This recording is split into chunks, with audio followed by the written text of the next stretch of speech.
Can you fall in love with a kidnapper? Somebody that took you out of the car you were in, tied you up, put you in an abandoned building, called your family and asked for so and so amount, and even threatened to kill you, even beat you up. Can you? Now, is it everybody that have wronged you in life that you are forgiven? Are you sure of that? Anyways, hi guys, welcome to my channel. So today I'll be talking about toxic storylines that are used in Nollywood and portrayed as romantic. Have you ever watched a movie where you were like, oh wait, this is actually very toxic and I cannot take this in a relationship? Yet, this type of movies are portrayed as romantic love. Well, let us dive right into it. Number one, suffer before you enjoy. The one where the wife suffers, the husband cheats, and she will still stay. The husband beats her, she will still stay. And guess what? In the end, the husband will come back, apologize, and they live happily ever after. Do you think that these things don't happen in real life?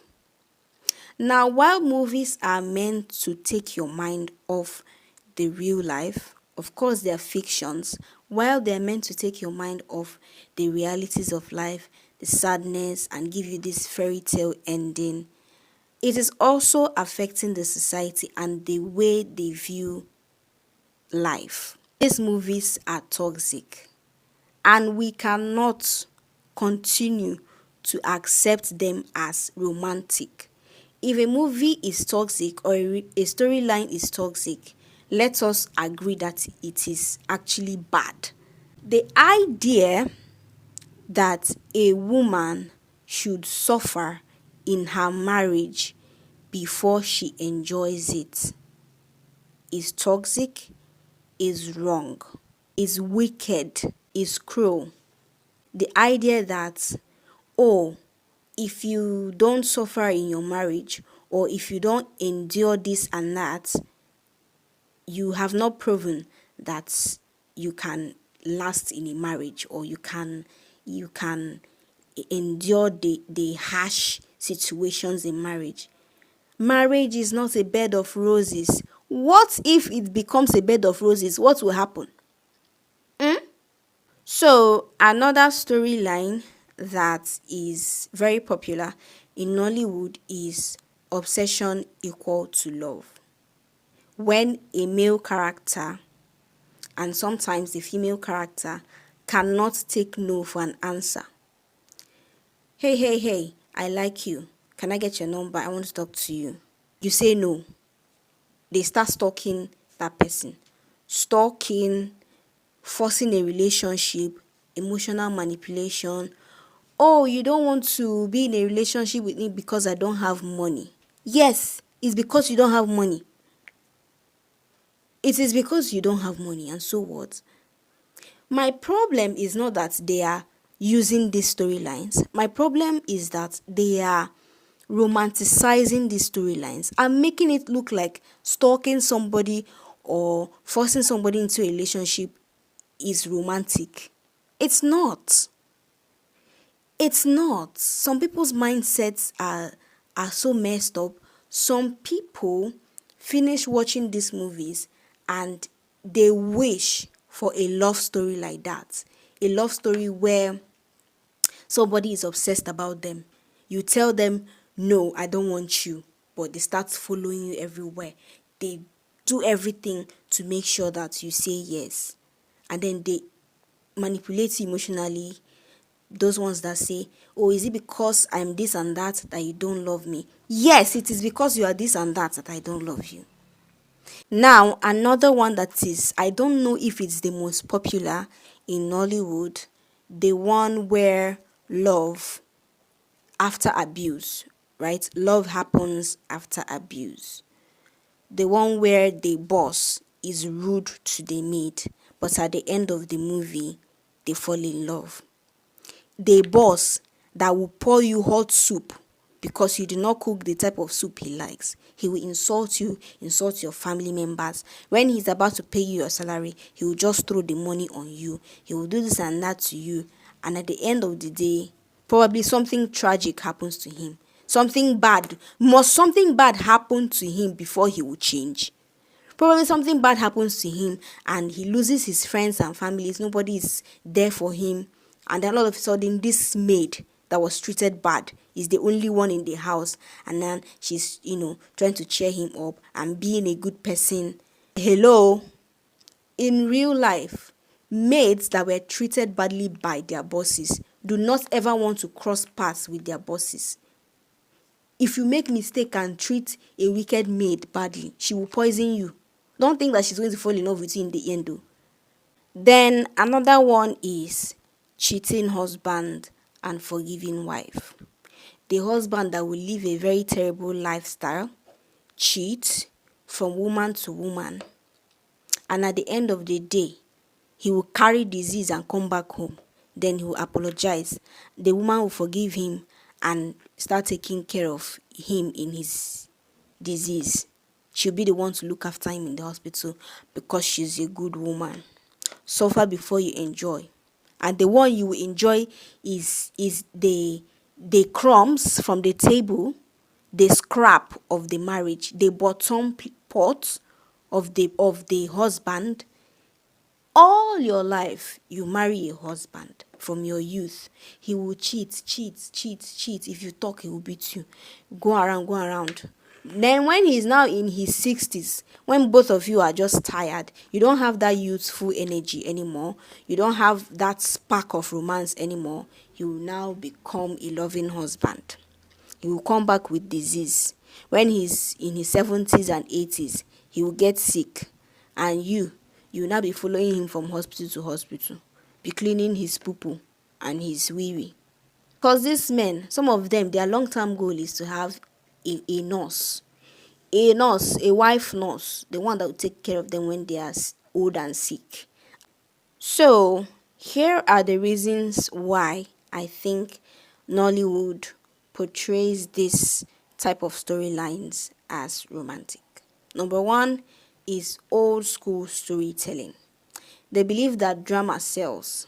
They believe that if there's no wah wah wah wah wah wah, there's no fighting, there's no gri gri gri gri gra gra gra gra, the movie is not going to sell. And I'm saying this with first-hand experience. Producers prefer drama where there is bagbos. Put a lot of drama, put a lot of bagbos. That is what they like. And why do they like it? Because that is what is selling. That is what is giving them money. So most of the time, it's not even about the industry. It's the audience. Okay? A producer will push out a movie and gauge it. Gauge how the people are reacting. Then he will go and do a similar movie again because people like it. If people don't like it, he's not going to do that again. Look, although drama sells in a movie or in movies, some movies can still be cool, cute, pure love. Everything must not start with gara gara guru guru. A fairy tale must not start badly. The boss must not be rude to the maid before they fall in love. He could still fall in love with her just the way she is. It must not start with basbos. The mother-in-law must not hate the daughter-in-law. There is pure, cute, quiet, peaceful love. I'm sure it exists somewhere. Can we just discover it in this industry? There are other forms of drama that can happen. There are other forms of suspense that can happen without this toxicity, manipulation, suppression, somebody dominating the other. No. There are other ways drama can come up. Conflicts can come up in a story without the two main characters trying to kill each other. The second reason is cultural influence. And by cultural influence, I mean the way marriages and gender roles are traditionally viewed in the society. Some of these movies were inspired by true life situations, things that people have seen with their eyes, things that people have passed through as well. But why not change the narrative? Why not change the way it ends? People can still regain their freedom from toxic relationship instead of remaining there. If you remain, that is, you will not die if you leave a toxic relationship. You will not die. You will die if you stay there. That's when you will die. So another reason is the redemption arc, the abuse of redemption arc. When a toxic man changes in the end. In the end, he must become good. He must become the good one. And if the woman says, "Oh, I don't want," even if he has changed, she will now become the bad one because she did not forgive a man that was bad to her all her life. You can forgive, but it doesn't mean you have to go back. You can forgive and just move on. Forgive and move on. Don't forgive and go back. People don't change like that. It's not even realistic.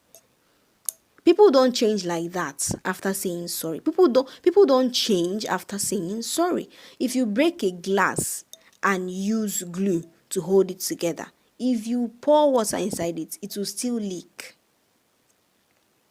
You cannot mend a broken glass. Sorry doesn't change anything. So making it look like change is easy is a very, very stupid thing to do. A toxic man later becomes good and everybody will accept him. Let his parents and his family members accept him. Another reason why they use this storylines is also appeal to the audience. So sometimes it's not the fault of the industry. Sometimes it's not the fault of the story writer or the storyteller or the producer. Sometimes it is to appeal the audience. This is what people appreciate. This is what they want to see. People want to see fairy tale where a bad man becomes a good man. He is forgiven and happily ever after. Where a man that used to beat his wife to the point she's taken to the hospital tells her sorry, she forgives him, and happily ever after. These are true life situations, all right? And sometimes people project what they're passing through. Sometimes people that this type of stories appeal are people that are actually passing through those situations. So they just want to see a ray of hope. They just want to see that, oh, there could be a possibility, or they are just delusional. They think that there could be a possibility that the partner that used to beat them at home will change one day. So this type of movies, they like them. It's appealing to them because it makes them think. It makes them live their world and think that this man can actually change. But change is not that easy, is it? You could live your life all through your life and this man will never change. Let us not romanticize this type of storylines and make it look like people can easily change. People can still say sorry and continue doing what they're doing. So, what are the effects of these toxic storylines? Romanticizing suffering. People believing that pain is part of love. There are people that believe that it is just normal. It is just normal for a sane adult to shout down on your head and treat you like trash. Trash that your parents did not treat you like. Romanticizing pain and thinking that, insult, abuse is not just beating somebody. Abuse could be like word of mouth. You bring down the person with what you've said. You're thinking that pain is love. Some people have that mindset. Oh, it's normal. Your husband will do like this. Even if he doesn't beat you, he has done like this already. He's going to beat you the next time. Oh, it's normal. There are some things that are not supposed to be normal. But they've pushed this, and people have started believing the lies. There are people that don't believe they deserve better. Another effect is they encourage unhealthy expectations. They want you to be patient in a place you're not happy. If you're not happy, Just go. One thing that I have considered lately is if I am not happy, I'm not going to do it. Hey! If I am uncomfortable, I will not go through with it. No matter what is going to come out of it. If you know me personally, you will know that I do not give a shit about the result of whatever. If I don't want to follow through with it because I'm not happy, I'm not comfortable, I will bounce. My Lord knows. I don't know how many times or how I need to emphasize it before people actually understand that gift doesn't give a flipping hoot. If it's not good for you, move. In that particular moment, if it's not good for me, I am moving. I will not wait for you. No. I will not wait for you. Because if it's me and I'm exhibiting some kind of behaviors, you will not be patient enough to wait for me to change. You will go and look for the person that has the qualities you're looking for, right? She's not a good woman. She's a bad woman. She's a here. Nobody is telling these people, nobody is telling, especially men, nobody is telling them to be patient with a lady with a bad character.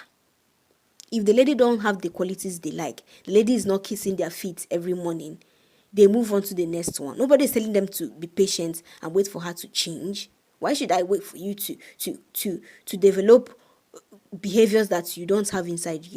If you didn't they didn't they. So, in the end, what is the solution? First of all, I would like to point out that some movies with happy endings, if you watch them closely, they are toxic. This I'm telling you now.